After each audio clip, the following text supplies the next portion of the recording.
त्यहाँ मामुको काखमाथि बस्छ त मामुको काखमाथि बस्नु सजिलो हुन्छ क्या अब म एकछिन बस्दा त के जान्छ तपाईँ ए मामुको काखमा बस्छ भनेको के म एकछिन बस्छु नि बस नि त यहाँ एकछिन काटेकै छैन म यतिकै बसिरहेको हेर त दुखाउँछ दुख्दैन भने मलाई अहिले दुखिरहेको छ एकछिन हात नहल्लाउ नि तिमी यो हात नहल्लाउ यही त दुखिरहेर मलाई कस्तो भयो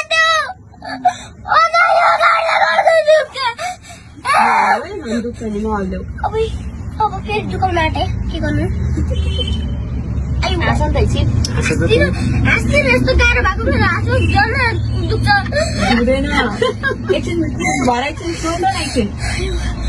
तिमी कुन स्कुल पढ्ने रे कहाँनिर बस्छु भन त म भन्छु केही भन्दिनँ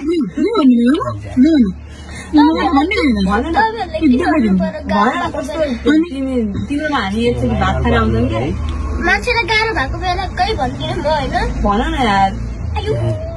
दुख्दैन कि तिमी बोलेपछि तिमी मसँग गर न नगर्ने निकाले होइन है एकछिन बस तपाईँले के गर्नु भएको त